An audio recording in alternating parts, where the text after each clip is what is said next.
I have postponed things too, like most people, waiting for the right time, waiting for more certainty, waiting for someday.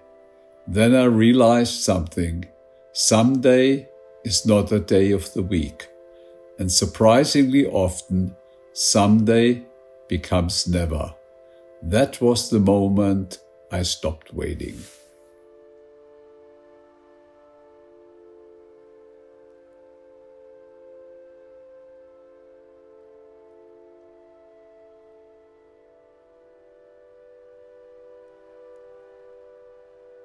Patagonia has a particular way of putting human beings back into proportion. Not brutally, not aggressively, more through scale. You step out of an airplane, drive for hours through these endless landscapes, and at some point, you suddenly realize how small your own life actually is. The things that seem important back home lose their weight surprisingly quickly out here. The wind is not interested in status, the mountains do not care about resumes, and age impresses nobody here anyway. Perhaps that is precisely the power of this place. When I wake up the next morning, it is shortly after 6. The time difference is still working inside me, and sleep is no longer an option.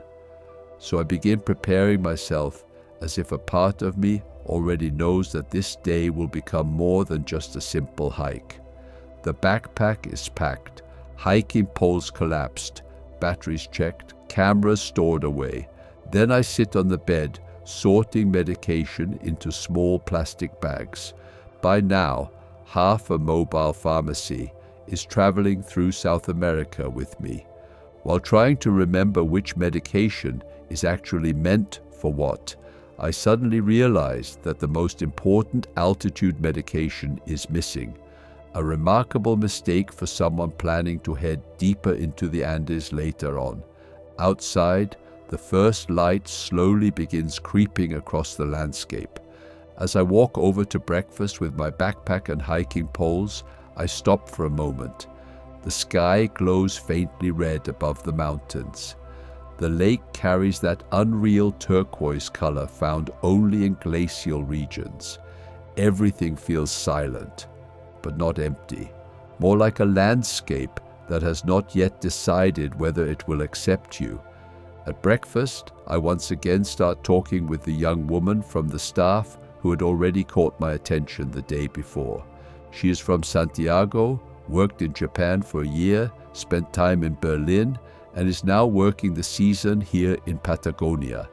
This nomadic way of life seems almost natural for many young South Americans now.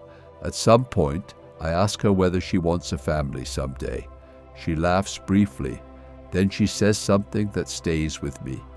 Even with a family, I would want to keep living like this. A remarkable sentence, perhaps even a very modern one. Shortly afterward, my guide joins the table, weathered face, quiet presence, the eyes of someone who spends most of his life outdoors. Trust appears immediately.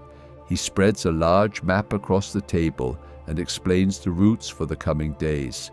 Torres del Paine, French Valley, British Lookout.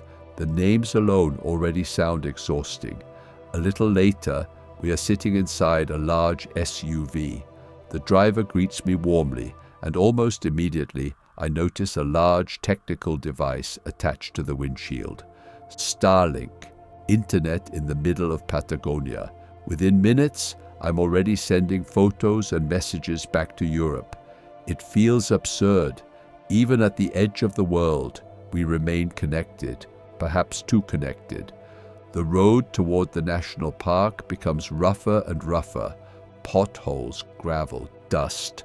While driving, my guide talks about the indigenous people who once lived here and about how huge parts of this land were eventually simply given away, without asking the people already living on it. It is often these side remarks that tell you more about a country than any museum ever could. Then the hike begins. At first, everything still feels manageable. a waterfall, narrow trails, wind. But the farther we walk, the larger the landscape becomes. And then suddenly they are there, the Torres, these enormous granite towers, look as though someone had taken an entirely different geological era and placed it vertically into the sky. Nothing about them is friendly or decorative. They possess that raw scale that immediately makes language itself feel smaller. We remain up there for a long time, taking photographs, saying very little. There are landscapes where conversation automatically becomes secondary. On the way back, my guide notices my long stride and quietly increases the pace. We begin overtaking groups of younger hikers, and I realize with a certain satisfaction that my body apparently has not yet fully decided to become old. Later, my guide suggests an additional hike. The climb is steep, he says, but it's worth it. I hesitate for a moment. Then I say yes. Perhaps many good decisions begin with exactly that small moment of hesitation.